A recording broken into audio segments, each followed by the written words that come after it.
When I was young and in school, I had a really hard time in my home.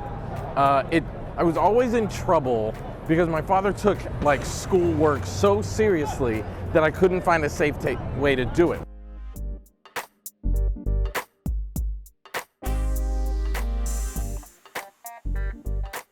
So for example, if my father came home from work and I was doing my homework, he would say, "Why isn't that already done?" And I would be in trouble. And if he came home and I wasn't doing my homework, he'd say, "Do you have homework?" And if I said yes, he would say, "Well, why aren't you doing it?" And I'd be in trouble. And if I said, "I've already done it," he'd say, "Why didn't you take it seriously enough? You rushed through it," and I'd be in trouble. And it was a real struggle for me until I learned the only way to protect myself is to lie and tell my father that I didn't have homework. And then I would set my alarm for 3 a.m. so I would wake up in the middle of the night because that was the only safe time I could do my homework. And as a young person, you don't successfully easily get up at 3 a.m. So some days I would get up and some days I wouldn't, and I'd have to go to school with no homework, and I would get into trouble constantly. And in my school, in middle school and in early high school, my teachers thought of me as someone who wasn't a good student, and they treated me like I wasn't a good student, and they treated me like I wasn't taking school seriously. My guidance counselor in high school actually told me that I would have a future as a custodian because they didn't think I was taking school seriously. What none of them did was ask me my story. None of them asked me what's contributing to this. None of them asked me what is getting in the way, what is difficult for me. None of them asked me who I was.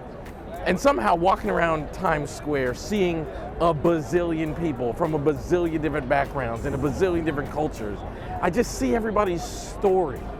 I think the hard thing in our field is we try to put people in categories like, you are a depressed person, so you should be treated like this. And you are an anxious person, and you should be treated like this. And you're a trauma person, so you should be treated like this.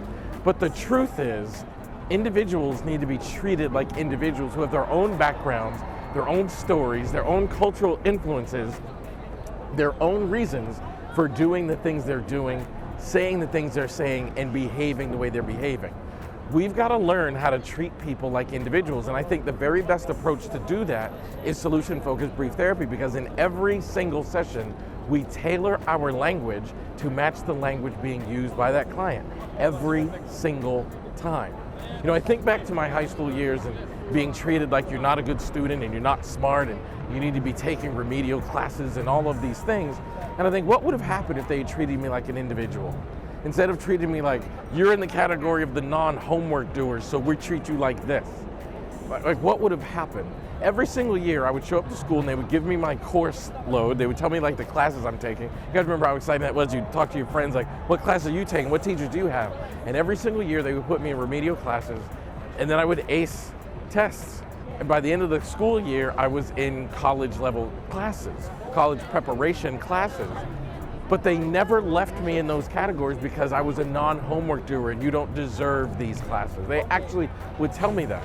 But we've got to learn how to treat people like individuals. And I look around and I see everybody just living their story. Like, there are people here wearing tank tops, t-shirts, and shorts. And that's because they're local people to this area and they're not cold in 50, 60 degree weather. Then there are other people with huge hoodies on and huge jackets because they're not from here and they experience this weather is kind of cold. And whatever it is, everybody's an individual and they have their story. And in solution-focused brief therapy, we're asking people to tell their story that's associated with their desired outcome and the best version of themselves. And I can't think of anything more magical that we can do to people. I wish somebody had done that to me. I wish somebody had done that for me when I was a child, but I'm damn sure going to spend the rest of my career doing that for other people too. And I want to empower you to do the same thing.